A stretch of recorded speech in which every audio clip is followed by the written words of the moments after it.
You ever make a mistake so painfully, spectacularly stupid that your entire body, brain, and soul simultaneously scream in protest, wishing you could just vanish from existence, preferably into some remote, uninhabited galaxy?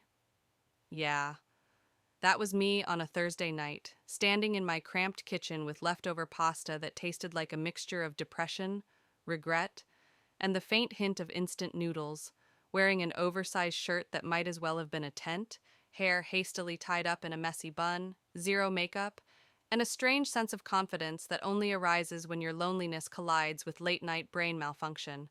I had been texting someone I liked, let's call him A, who for some inexplicable reason always managed to make my pulse race even when I wasn't doing anything remotely exciting. That night, though, my brain was operating on airplane mode, the kind of mode where logic, reasoning, and self preservation are temporarily unavailable, leaving only a strong cocktail of boredom, temptation, and reckless confidence. And so, naturally, I decided it would be a brilliant idea to take a private photo, the type of photo that never sees the light of day, the type of photo that, if exposed, could single handedly ruin your dignity for generations. I checked it, adjusted my hair in the microwave reflection, like a tiny, delusional supermodel, stared at it longer than necessary, then did something even more foolish. I hit send, or so I thought, because in the cruelest cosmic joke of my life, the photo didn't go to A. It went to my boss, my actual real 9 to 5, drinks black coffee, probably judges your soul boss. The notification popped up like the universe had personally decided to haunt me. Why did you send me this? And at that exact moment, my soul did what any sane soul would do in a trauma situation. It tried to exit my body, fly to the ceiling, and hide in a secret mental bunker along with all other bad decisions I had ever made. My hands shook, my heart skipped approximately 17 beats, and my brain entered what I can only describe as a fully upgraded glitch mode, where each thought screamed, run, hide, apologize, delete, never exist again. I typed the only thing I could manage. That wasn't for you. His response, calm, precise, surgical in its casual judgment, was, I assumed. That single line condensed every ounce of shame, terror, and existential regret I had ever felt into a small digital package I could not physically remove. I typed, please delete it, hoping for mercy. He replied, already did, and please double check before sending anything, especially that. My knees nearly buckled, but as if the universe hadn't finished its masterpiece of torture, A texted simultaneously, babe, where's the picture? Suddenly, I had two urgent catastrophes. One, my boss had seen it. Two, the person it was actually intended for had not. Panic, internal screaming, mental gymnastics, and a full-blown meltdown ensued. I triple-checked the contact name, quadruple-checked, even whispered the digits to myself, stared at the photo as if it might provide instructions, and finally sent it to A. His reply, damn, worth the wait. Relief. Small, sweet, slightly perverse relief amidst an ocean of humiliation. The next morning, stepping into the office was like walking into a horror comedy film directed by my own poor life choices. My boss's eyes briefly flicked to me, and I swear I could see the mental soundtrack of judgment playing behind his pupils, each note perfectly in sync with my heartbeat. I muttered, morning, he muttered, morning, and we both carried on as if the universe hadn't personally delivered a reminder of my incompetence via a private photo. Over the course of the day, every email I sent became a mini trial. Did I attach this correctly? Did anyone notice the mistake? Am I being watched? Is everyone silently laughing? The coffee machine betrayed me with each beep, the printer hissed and groaned like a minor accomplice, and even the fluorescent lights seemed to flicker in mockery. I dodged eye contact, breathed shallowly, and mentally rehearsed ways to vanish from existence. My coworkers, innocuous and harmless, became unwitting accomplices in my imagined courtroom of shame, and every casual glance from them I interpreted as judgment, mockery, or subtle gaslighting. Lunchtime was a battlefield. Every bite, every sip, every movement felt like an audition for surviving the apocalypse of embarrassment. And then there was A, texting at just the right moments, a subtle mix of teasing, genuine interest, and the reminder that while my professional life had turned into a horror movie, my personal life continued to be complicated in deliciously chaotic ways.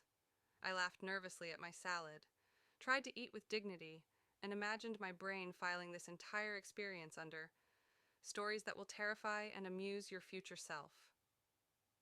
As the week progressed, the absurdity only increased. Team meetings became slow motion sequences of panic. Each slide, each spreadsheet, each PowerPoint transition was a judgment. Each glance from my boss a subtle tally of my failures. I rehearsed apologies silently, imagined worst case scenarios, and attempted mental gymnastics to calculate how long it would take for this event to be forgotten. I developed new skills, like hiding panic behind forced smiles, laughing at jokes I barely understood, and exaggerating my responses to office chatter to seem normal. I imagined the HR department convening a secret tribunal specifically about me, the private photo incident, and my overall life choices. I fantasized about writing anonymous letters to myself warning about future mistakes, invented new expletives, and contemplated creating a life restart button.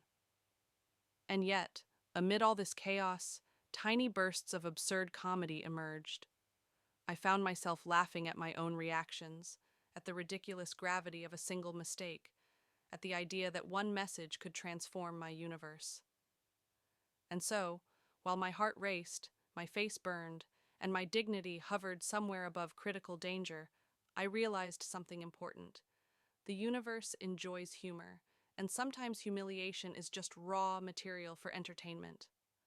Through minor office interactions, passing coworkers, coffee machine mishaps, printer jams, whispered phone notifications, I developed a deep awareness of how catastrophic a single error can feel when blown up in your imagination.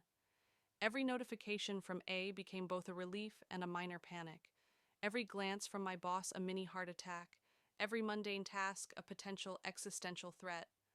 I developed a bizarre form of multitasking, working, overthinking, apologizing internally, and calculating the exact number of people who might know what happened. By midweek, exhaustion and absurdity merged into a kind of resilience. I could walk down the hall, receive a morning, and not internally combust. I could glance at a spreadsheet and not imagine the hidden commentary of 1,000 imaginary judges. I could even text A back without an internal full-body cringe. And yet the lessons persisted. Mistakes, no matter how catastrophic, have a way of reshaping your reality, forcing reflection, humor, and adaptation simultaneously. And yes, before you go, if you're enjoying my chaotic misadventures, don't forget to like and subscribe, because apparently my life is a public service of embarrassment and storytelling, and your support ensures the universe continues to provide material for stories just like this one. Over the next few days, the embarrassment slowly softened into humor. I laughed, I cried, I hyperventilated at small triggers, and I realized life is a mix of disaster and comedy, with every mistake offering a story worth telling. The final takeaway: mistakes are inevitable, chaos is unavoidable, but if you survive, if you can laugh, and if you can share your ridiculous moments with the world, you turn trauma into art, humiliation into entertainment, and pain into lessons. Life is absurd, mistakes happen, and sometimes you just have to admit, yes, I sent a private photo to the wrong human being and lived to tell the tale, hilariously, painfully, and completely. And if you're still here, ready for more, stick around, because I've got more stories that sound like mine, but will feel like yours. And trust me, you don't want to miss the next chaos.